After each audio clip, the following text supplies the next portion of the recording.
Well, Winikisak Nitampaka Natuwama. Good day, my friends in tribal community. Thank you, thank you, thank you. Kitapatanamu.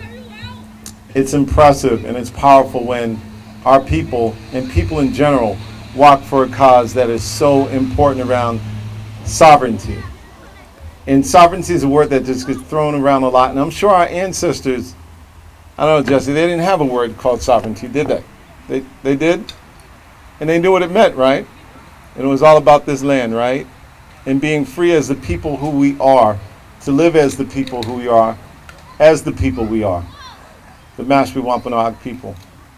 So when we talk about that word sovereignty, it's just not a word to be thrown around. It's a word that is very, very powerful. It's the blood and the bones that we stand on this land. It's the blood that flows through our system. It's our genealogy, it's our life, it's our breath, it's the air that we breathe. It's the thoughts that we think. You know, I believe as we stand here today, people from our past, our ancestors, are standing right here with us because they lived through us, because we lived through them. And it's that power that the Creator passed down to us, that power, that energy, that strength. And that's why Mashpee is still here today. And so the world needs to know that Mashpee is still here today. The world needs to know that Mashpee stands strong today. And the world needs to stand with Mashpee. Right? Right? Oh, yes. Mashpee! Mashpee! Mashpee! Mashpee! Oh, yeah. And so the world needs to stand with Mashpee. And that's what it's all about today. We are taking a stand for what we believe in. We are taking a stand for our land. And we're taking a stand not to run away from the man. Because the ultimate plan is this. We will remain, we still will live here, and we'll continue to thrive. And the world must take notice, and America must understand that this tribe, our people, got this whole thing started. We got this whole thing started. And then many years later, as Jesse would say, a very small percentage of our land we get back, they're like, okay, now we're going to take it back from you. You got a chance to see what it was like. Okay, we're taking it back. But the fact of the matter is, they can't erase us. They cannot erase us. They will not erase us. And they can't erase us. Because it's the power that we have of our ancestors and Almighty Creator that has us standing today under this beautiful sun on Mother Earth, united as one. No divided we fall. That doesn't exist because we're not fallen, because we haven't fallen. And this isn't the first fight that our people have encountered. Our ancestors have encountered fights much worse than this. Attacks on our women, attacks on our children, attacks on our men, attacks on our sovereignty. That doesn't mean that it's right. But what it does mean is this, that today, Mashpee stood so strong together in unity and power. And the world has taken notice. So, I want to welcome everybody, and I love you all, Kawamanash. And I would like to invite our esteemed tribal member, elder, and great friend, Ramona Peters up. Thank you, everyone. Katapatanamu.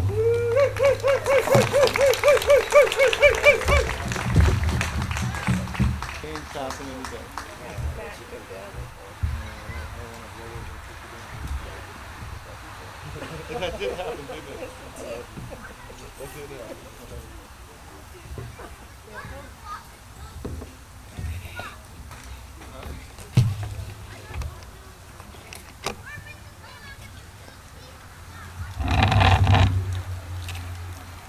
I say greetings and thanks to the Creator. There's a lot of microphones up here. I want to say greetings and thanks to the Creator and all living things. I especially want to give a thanks to the people who walked today. A lot of our folks that did walk are not here right now, but I saw them go by my house.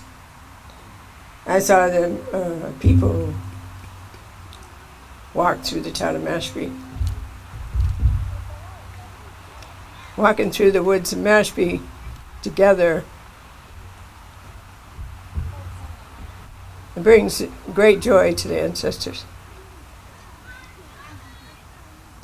The land, the trees, walking over the Mashpee River when you passed. all of those places that you saw, standing on the Rotary Circle and doing a round dance in sovereignty, connectedness. It all means something. It all means a great deal. Doing that on our land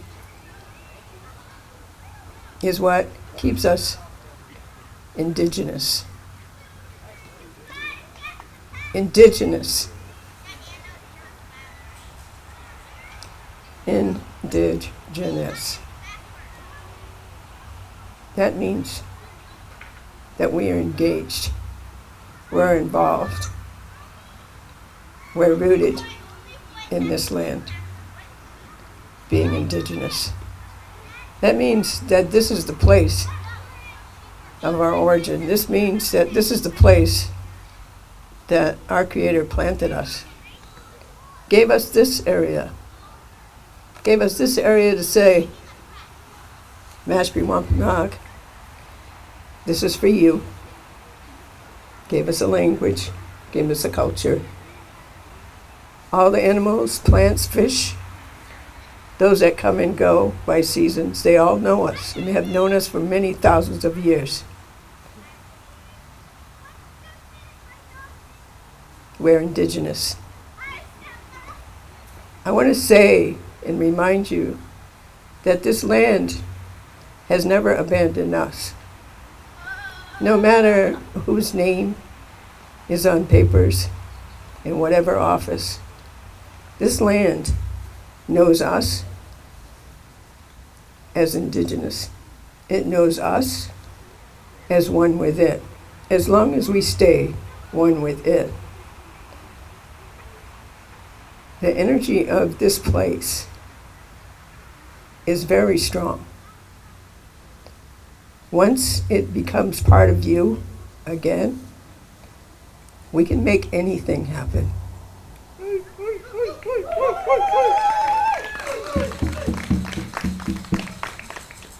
I know that we put our best thinkers and lawyers to task, but I don't believe that we put the energy of this land or Kahanet in Taunton. You know, in Taunton, the land there has the presence of our ancestors as well. It has a long history. It has something to do with our nation. And the Mashpee Wampanoag have been taking care of the rest of this nation for a very long time. We are survivors. We're the only surviving tribe on our homelands, on the mainland. We've been reinterring, taking care of the ancestors that died all over the Wampanoag homelands. Now, before the King Philip's War,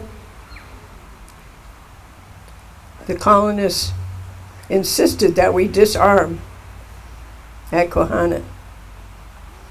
They had King Philip Pamanacomet bring all the weapons that he had to bring them to Taunton to disarm.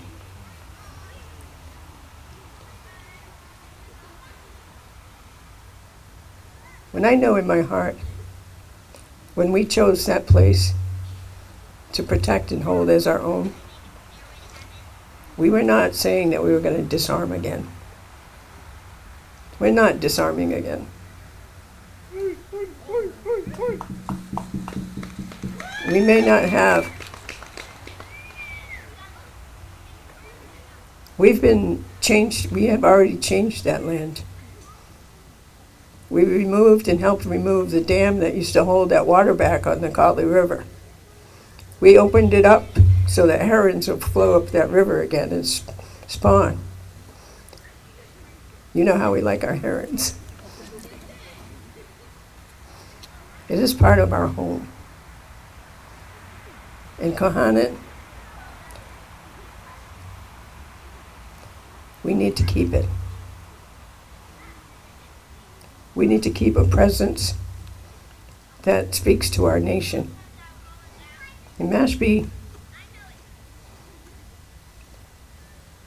I can tell you all of the work that Mashpee has done through time, and older than we are. Way older than we are. The Federated Eastern Indian League took care of things on the nation's land, and Mashpee was a prominent member of that group. They organized a new Massasoit in there again. Mashpee, our last Massasoit, our present one, Drifting Goose, to take care of things and take care of things for our ancestors, and there's lots of them. They need to have a home to come to. When I pass, I want to have a home to come to. All of us do.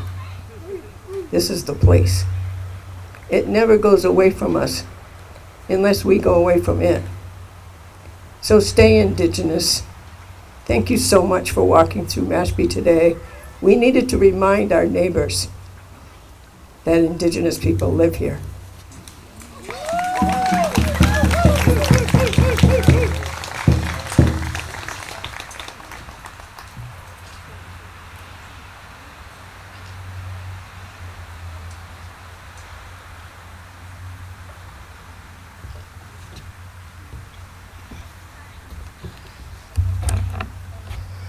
Winikisak Nitampa.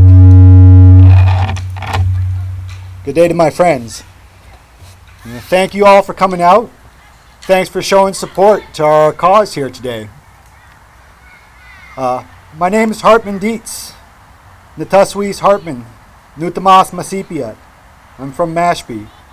Nin Wampanag. I'm a Wampanong. And I was born in 1976. I was born a Wampanoag. Yeah, I didn't become a Wampanoag in 1992 when I got my first tribal ID card. I didn't become a Wampanoag in 2007 when we got our federal recognition. I was born a Wampanoag. I've always been Wampanoag, and I'm going to die a Wampanoag. And that's the truth for a lot of us out here. It's not something that the United States can give us by recognizing us. It's not something that somebody can bestow on us. It's our birthright. It's our inheritance. It's our identity. It's who we are. As Wampanoag people, we've been here for 12,000 years. 12,000 years. We've been here since there was a mile-thick glacier of ice on this land. We watched that glacier melt and form the bays, separate the island from the mainland, make the Mashpee Pond, Mashpee River. That's what we take our name from. We are the people that live along the shores of the Mashpee Pond and the Mashpee River. That's who we are. We are the people of this land. We've been here since that ice receded, since the glaciers receded and the first new soil was exposed.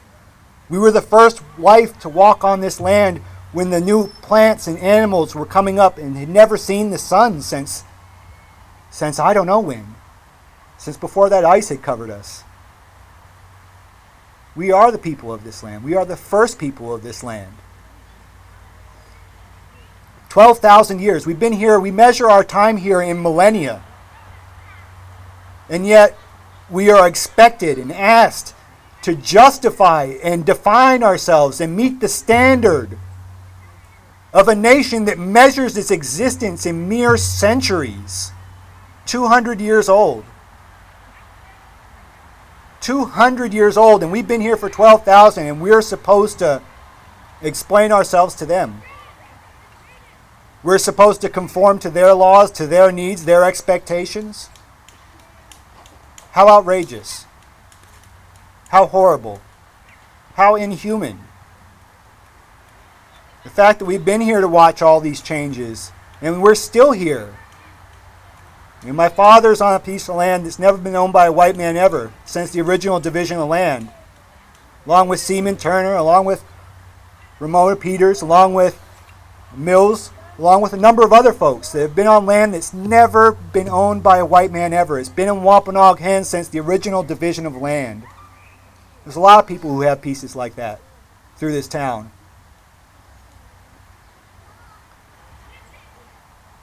We are still here because this is where we are. This is the place we come from. This is who we are.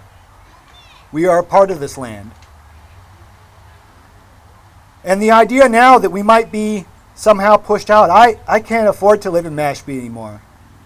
Dollars and cents of it mean that I can't afford to stay here. I can't afford to live here if I wanted to. Unless I live with my father at his house, but I'm a grown person. I can't do that. And how is that supposed to be? How are we supposed to continue to be Mashpee people if we can't be in Mashpee? How can we be the people of Big Pond when we aren't by the edge of the pond?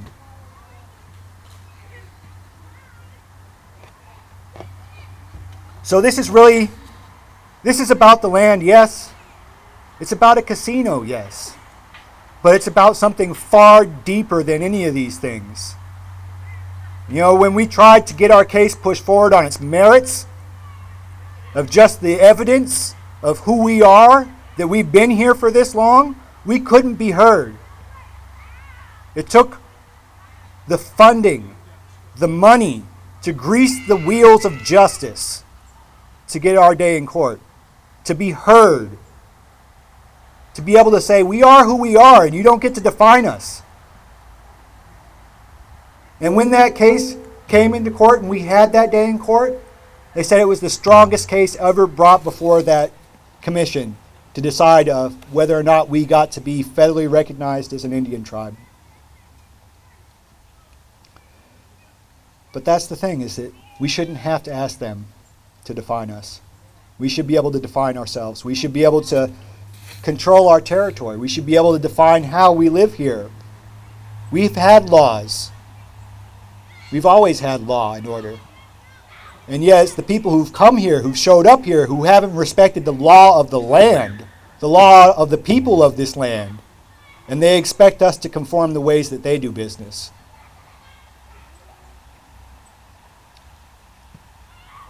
So yeah, this is about the land, this is about casinos, but it's about so much more, because if we can't afford to be here, if we can't live here as Mashpee people, how do we stay as Mashpee folks if we don't have a place to come and gather, a place to be? If we can't be here in Mashpee, if we can't be the people of this land, what happens to us? Do we cease to exist? So this is really about our survival as a people, our survival as a distinct community, a distinct cultural people. How do we survive in our homeland that we have been planted in by the Creator? When the ice left and the first new life came to this land, we were here. How do we continue to survive here? How do we not go extinct? You know, they treat us like animals. They classify us like animals. But sometimes I wish that we were defined as animals, because we might have more rights as animals on the endangered species list than we do as Indian people. Maybe we could be defined as a corporation because we would have more rights as a corporation than we do as Indian people. How is this justice? How is this truth? This is a perversion of justice. This is a perversion of truth. And we need to call it and name it for what it is. This is an extension of colonialism. This is genocide. This is an attempt to make us go extinct. We have less than 0.5% of our land. And they want to take that too. When is enough enough? So, in that, thank you all for coming out and supporting. Thank you for walking. And as Mashpee people, it's been great to see us come together and support one another, to see us stand with one another and understand that we have this power. We are a powerful people. We are a very powerful people, and they seek to try to disconnect us from that power. They seek to disconnect us from that power in our spirits, and they seek to disconnect us from that power from the land. And we can't allow that to happen, because we are powerful and we can stop this. We can stand strong. We need to stand strong. We need to stand strong for each other. We need to stand strong for this land.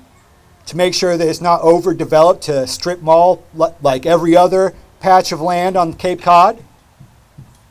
We need to speak up for our relatives, the herring, for the heron, for the hawks, for the raccoons. This is our responsibility as the people of this land. And we need to take it seriously. We need to look out for each other. We need to understand that we have the power to take care of each other and help heal each other. We've had so much hardship in our community lately, so much sadness, lost so many unnecessarily, either by their own hand or by drugs. And that's because the world is telling us that we aren't worth anything, that we're worthless. But we are worth something. We're worth a lot. We need each one of us. We need us all.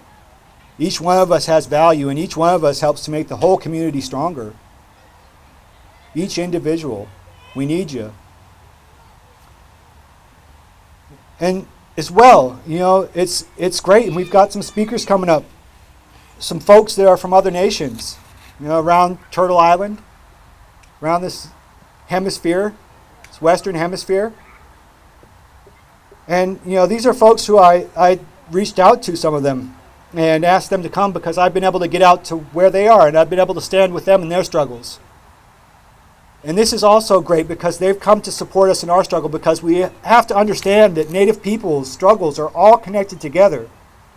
All of us. What happens to us could happen to all the rest of the tribes to follow. So when we stand together, we all are that much stronger. And it's also our responsibility as people, as Mashpee people, to continue to go out and support these other folks in their struggles as well, because we're needing to ask people for help now.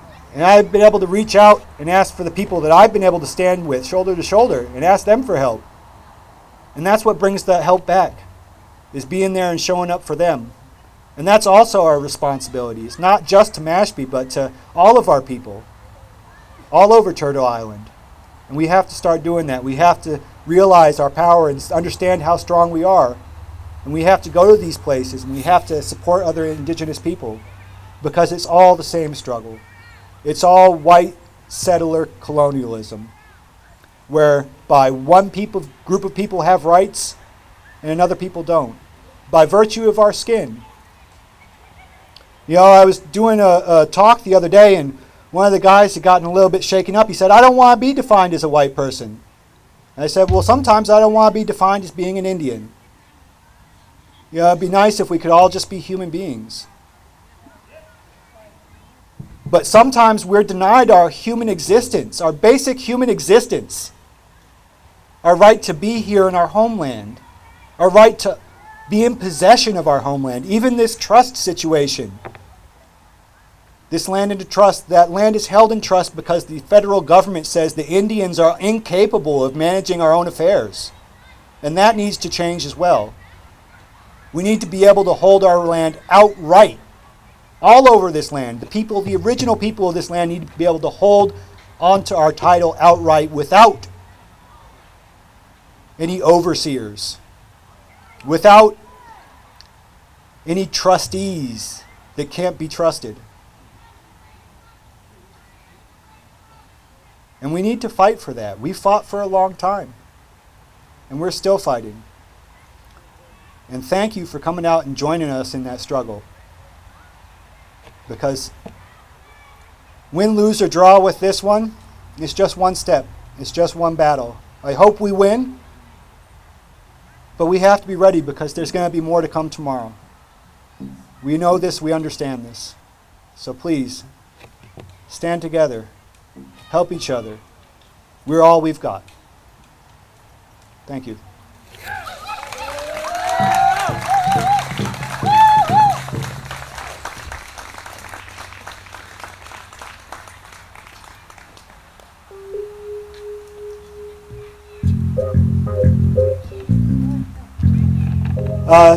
This hasn't been done so far, but our next speaker is Kimberly Barzola. She's been doing organizing around a number of issues in the Boston area. Hi everyone, thank you so much for having me here today. My name is Kimberly Barzola. My mother is from Mamara, Purimac, Junin, Peru, and my father is from Matawasi, Junin, Peru. They're both regions in the Central Highlands of Peru, the Huanca Quechua and Chanca Quechua people. And my family came here 35 years ago, and I was born, raised, and I still live on Wampanoag land. I'm really honored that Hartman asked me to speak here today for a little bit.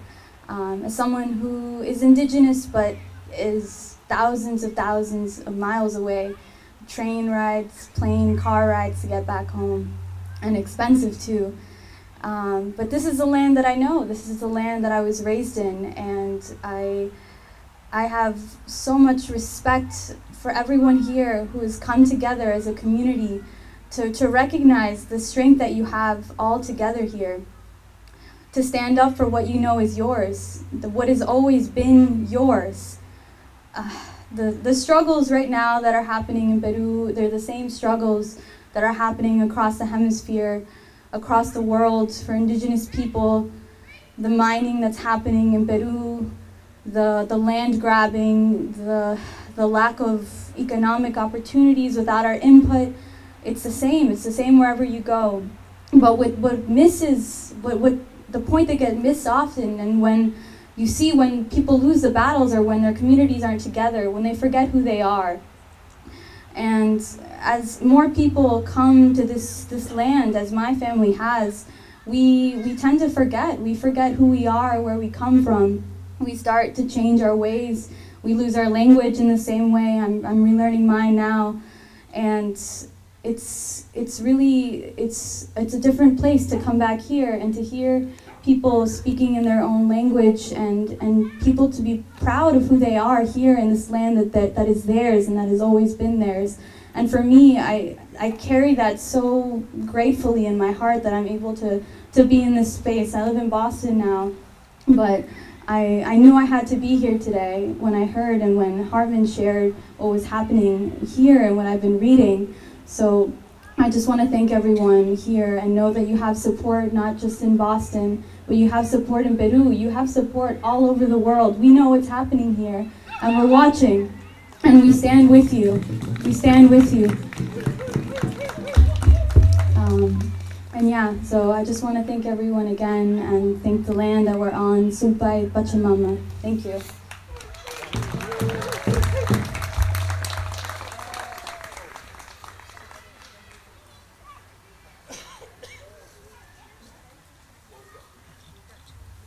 Revolution, first step to solution is a mental revolution.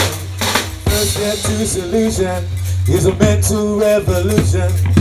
First step to solution is a mental revolution. You ready for the storm?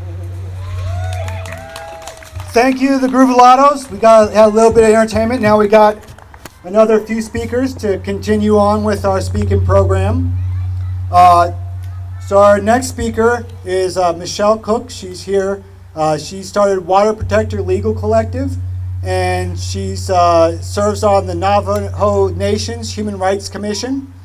So she's got some words to share with us. And please welcome Michelle Cook.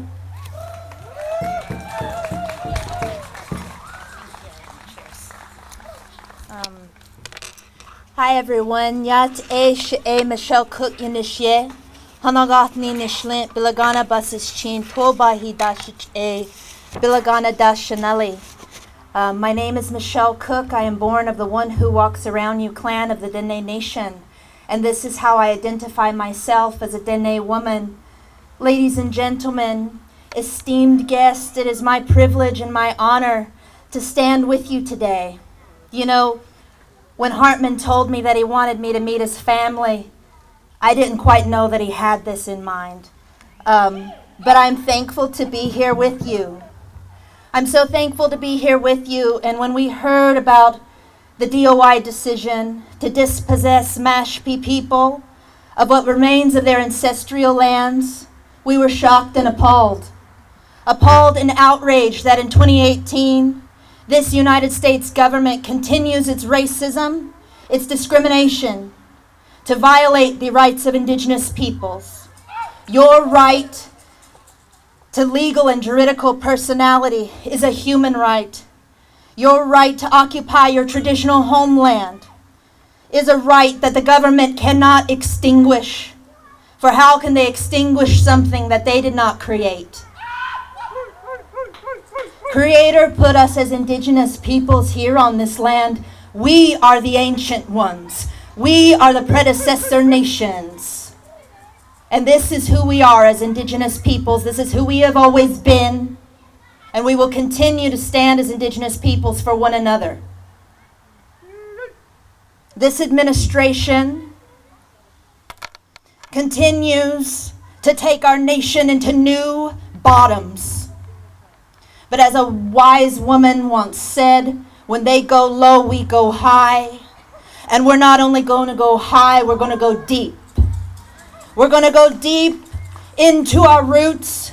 We're going to cling to the traditions that have sustained us for millennia. We're going to cling to our dances and our songs and our law and our roots. Because our roots, they have held us together through each and every storm that we have been through. And it's these roots that are going to carry us forward in this administration and beyond. And we're going to be here to help you weather this storm. And we're going to be here to help the Mashpee Wampanong tribe carry this burden, and so that you all will not have to stand alone. And in these dark and uncertain times, it's going to be indigenous peoples who will be the North Star for humanity. It'll be indigenous peoples who remind humanity what the original law is of creation. That water is life, that land is life, and life is sacred to all people. It's our responsibility as indigenous nations to stand in solidarity with you. For what harms you harms us all.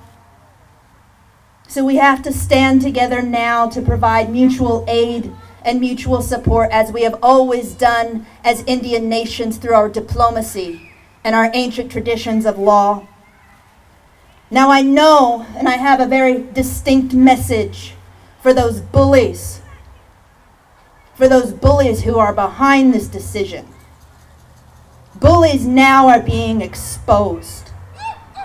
And we're going to expose each and every one of these bullies who are doing wrong to the Mashpee people. From the Standing Rock movement, we have been able to mobilize the world, and now the world is listening to indigenous peoples. They have finally heard our cry from the void. And we're not going to go anywhere. And we're going to ask all of the world to stand with us as we expose this injustice that's happening in the United States of America.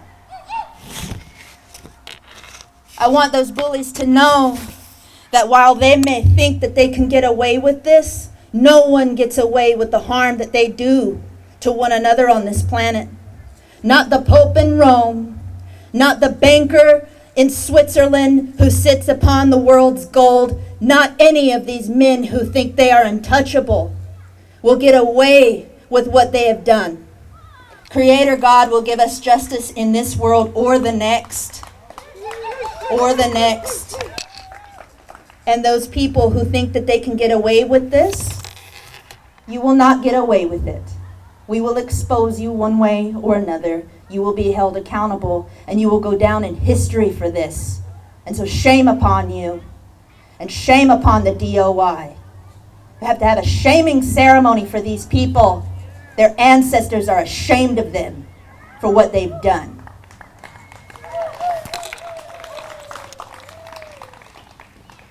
I want to encourage all of you all who are listening to call your Congress people and to get this termination immediately fixed and to reinstate what has always belonged to the Mashpee Wampanoag people, and to return to them the 321 acres that they have clung on to since the beginning of time. 321 acres is not that much to ask for. Not that much to ask for, considering how much these people have sacrificed. So we want that 321 acres back. And we're not going to stop until we get it, and we're going to tell everybody in the world what's happened. Doesn't matter how long it takes. We're going to get that 321 acres, and we're going to ask for this country now to show the same mercy that the Mashpee Wampanoag people showed those immigrants who would become Americans. We're asking for a simple request for you to call your Congress people and to get H.R. Bill 5244 passed, because land is life and life is sacred, and we are here and we're not going to go anywhere, and we are going to support and defend one another, because that is who we are, and that is who we are going to be until the end of time. Thank you.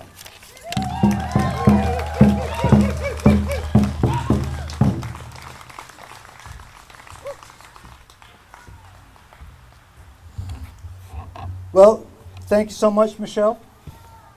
Our next speaker that we have up is Mark Tilsen. He's a man who has just shown an incredible dedication to struggling with Indian people wherever the call arises. I first met Mark at Standing Rock, where he had left his job teaching Indian kids at a reservation school to come to Standing Rock and teach people how to organize and how to engage in direct action. He's been a frontline water protector at Standing Rock, and he's joining us now from the Bayou Bridge pipeline fight in Louisiana, where I'm just really thankful that he's taken some time away. It's a really important struggle down there as well.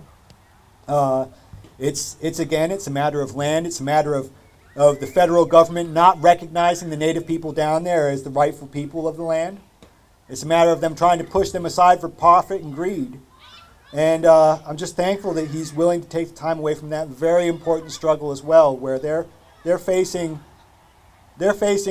beatings and they're facing harm to their bodies on a daily basis down there, to try to stand up for the native people of that area. So thank you very much, Mark Tilsen, for taking the time away from the other important work that you're doing to be here with us today.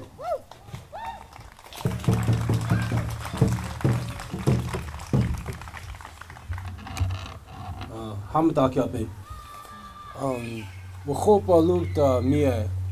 name is Mark Kenneth Tilsen. I'm Oglala, Lakota, from the Pine Ridge Indian Reservation, and my disclaimer is I don't speak for anyone but myself.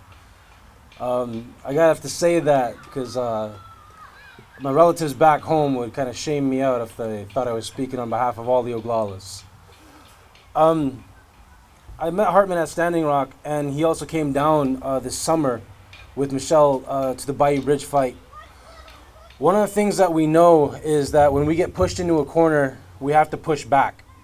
And sometimes what that means, it looks like putting your body on the line. It looks like engaging in civil disobedience, engaging in direct action, and continuously finding your strategic targets and going at them. I'm here because I believe what's happening to y'all is the canary in the coal mine. If they can do this to one of the most well-documented tribes in America, they can do this to any tribe. It's going to start with taking the land out of recognition, land out of trust, then it'll be going after recognition next, and then all the remaining land, even the private deeded land, is going to be on the chopping block.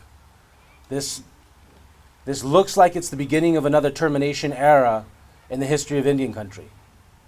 That's what it feels like, and that's what it looks like. At Standing Rock, at the height of it, we had 15,000 people in camp. And one of the things that we learned is that if we simply go at our enemies again and again and again, we win every single time. The only time we do not win is when we don't show up for the fight. This teaching has changed my life, it has changed my politics, and it's changed the way I organize. So that escalation is the only game in town. We had a beautiful march, and in this march we actually did the most sovereign thing possible, and that's simply walking on our land on our terms. This is powerful as Indigenous people. But the next thing is we have to continuously escalate. This was done. What's going to happen next? What's happening next week? What's happening next month? We have people that are organizing at the top level, the very highest level, working in the political angle. That's good and that's necessary. There's people that are probably going to be working in the courts. That's good and that's necessary. But us as common people, as Ikjewi Chasha, people who are come from a tradition of warriors, we have to look in ourselves and saying, what are we willing to do? What is at stake? And what are we willing to risk? And we have to think about this strategically and tactically. Now, I don't have a game plan for you all, but I'll be willing to help. I've seen you all organized today, and I am impressed, and I'm humbled that I would even be asked to be here. You have enough people to win. You are strong enough to win. If you need help, send out the word and we can come help. So it's not a matter of people. I want to give you the saddest lesson of Standing Rock. We defeated ourselves. We had all of the time, the energy, the momentum, the coverage, the people, the folks willing to make the sacrifice, clearly identifiable targets. And we grabbed the world's attention through our prayer and our sacrifice. And ultimately, we got in each other's way. The Lakota people dropped the ball on that one. All we had to do was charge, and we would have won. And we'd had to deal with the consequences of that. You don't have to live that same lesson again. You have that now. And if you can get organized together, you don't have to defeat yourself. You can stay focused on the enemy, staying focused on these people who are trying to take your land, staying focused on this colonial settler state, which has been living like a parasite on our indigenous lands going on over 2 centuries now.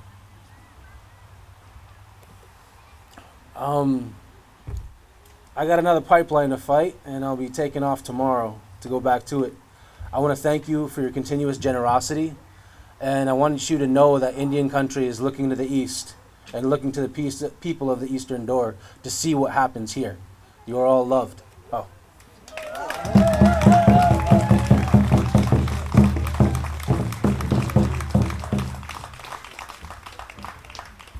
So thank you, Mark, for coming out.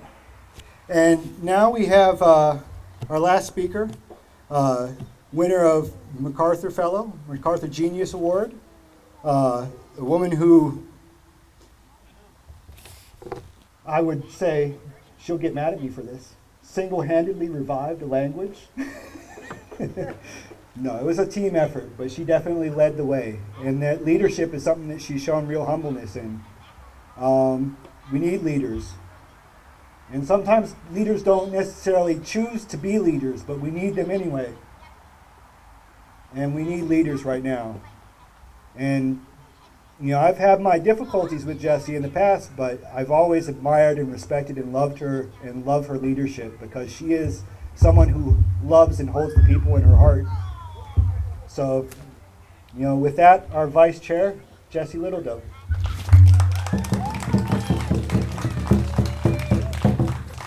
She's going to beat me up.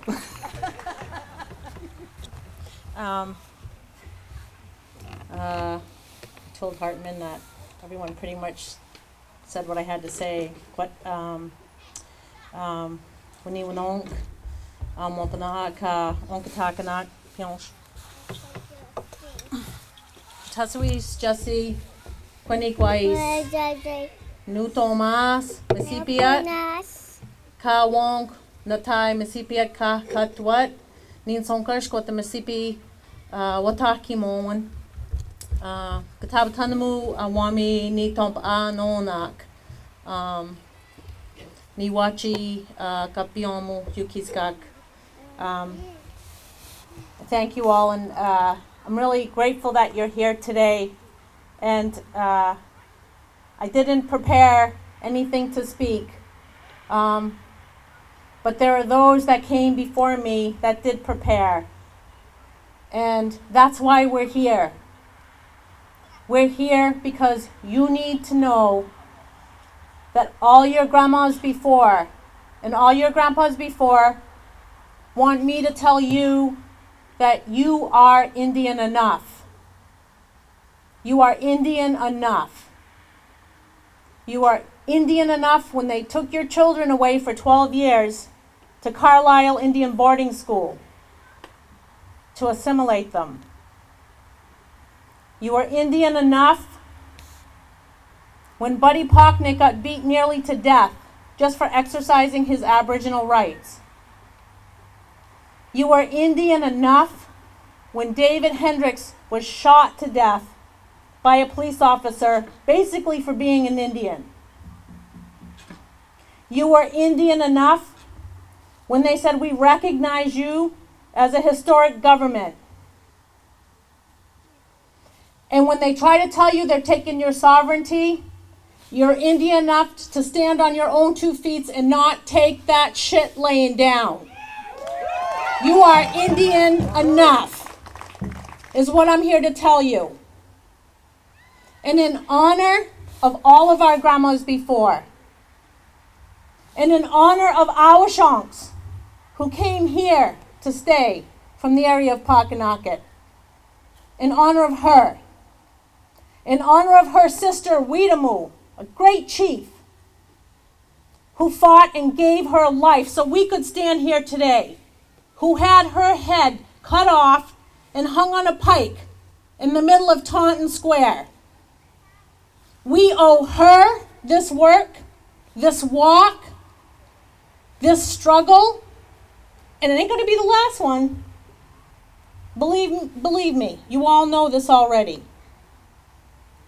We have to continue on. We need to get this bill passed because Congress has the authority to stop this in its tracks right now.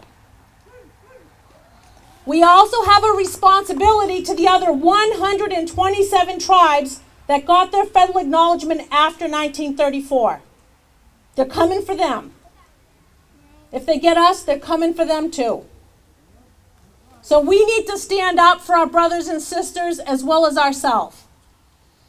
For those of you who weren't here today, I wish you were, but someone will tell you. We're getting some buses together. Hopefully the first week in November, you'll all be on them. And we're going to take this fight, this walk, to the steps of the Department of Interior in Washington, D.C. First week in November. Be ready. Be ready. And if you can't stand with your own people, stand aside, because we ain't got time for it. Stop time.